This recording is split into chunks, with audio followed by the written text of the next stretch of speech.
finally, as promised, tonight's #1 story, our new regular feature, the WTF moment. An elected governor of an American state continues to flirt with treason. Rick Perry of Texas, who would probably advocate stoning the heathen in Valverde if it would win him 37 extra votes, has once again refused the opportunity to step back from the stupidity that is secession. We live in a great country.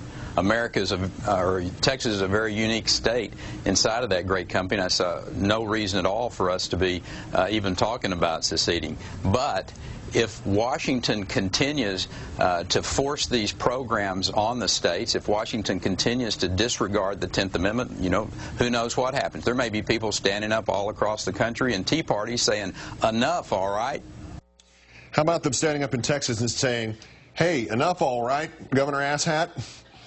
Recent polling suggests more than a third of all Texans believe the place would be better off independent of the United States. It is a split among Republicans. But when you reduce it to just the bully's threat to take his ball and go home, 51% of all Texas Republicans approve of the governor's suggestion that Texas may need to leave the United States. Well, you know what the South Carolina politician James Lewis Pettigrew said of his state just before the Civil War. Too small for a republic and too big for an insane asylum. Governor, have you or your separatist friends considered what would happen if you actually seceded? I mean, assuming the rest of the country did not decide it was a rebellion and, you know, didn't send in federal troops and didn't try to capture you and hang you, and in a bitter irony did not suspend habeas corpus in the rebellious territory so that former President George W. Bush could be detained without charge and without access to attorneys. I'm talking about what would happen if we all just sat back and said, bye, have fun storming the castle. Let's start internally. Your taxes would shoot through the roof. Just FEMA has sent $3,449,000 in federal aid to Texas since 2001. Other agencies sent you another $1 billion just for Hurricane Ike last year. And when NASA pulls out of Houston, that's 26,000 jobs and another $2.5 billion you just lost from your economy. We'd obviously move everybody out of Fort Hood, Texas, whose financial impact on your new kingdom is another $6 billion. Hey, your own country? Get your own damn forts. And your own damn Air Force, Army, Navy. What is that, 10 billion a year, 100, $1 trillion? You'll need some form of welfare, Social Security. You'll have to get your own FDA, CDC, FTC, FEC, FBI, CIA, NSA, post office. You'll need a lot of new investments after the gringos pull out. You've got 4 nuclear power plants there. Well, good for you. Where are you planning to put all the nuclear waste? The Alamo? Remember, these are all the startup costs. I lost track at about $500 billion, and we haven't even gotten to annual maintenance or expansion or improvements. Pell Grants. I forgot Pell Grants. The U.S. gave Texas students $1 billion in Pell Grants for the academic year 2006-2007. Good luck with that. What are you going to do about your sports franchises? The Cowboys just spent $1 billion on that new stadium. America's team.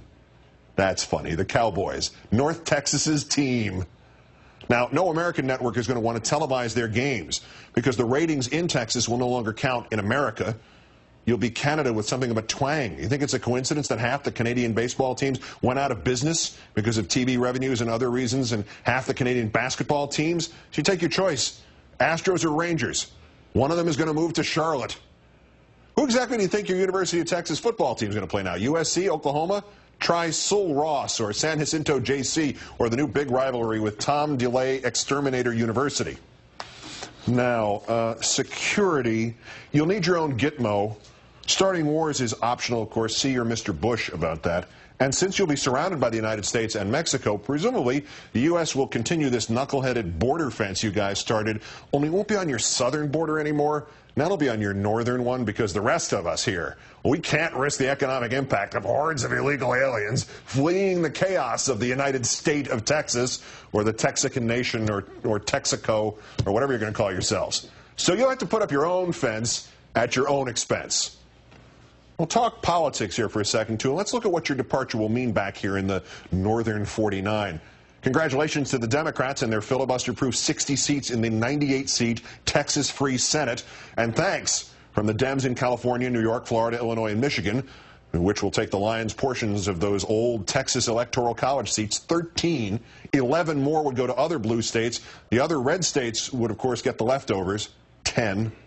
Per Nate Silver's calculation, if Texas had left last year, Obama would have won the Electoral College by 242 votes, not by 192. And also, speaking of politics, remember Sovereign Republic of Texas, you've got your big political nightmare coming up 11 years from now. The big political nightmare. The big political nightmare. You know, when the Mexican Texans get the ballot initiative passed on whether or not Texas should become part of Mexico. Right now, Texas is 48% Anglo, 36% Hispanic, with no major change in population, just progressing things outward. By 2020, every projection has Anglos being outnumbered by Hispanics in Texas. That's in 2020. By 2040, the Anglos will comprise barely a fourth of the population of Texas. Sorry, of Tejas. Tejas State in Mexico. Hasta la vista, baby. Don't let Oklahoma hit you in the backside on the way out.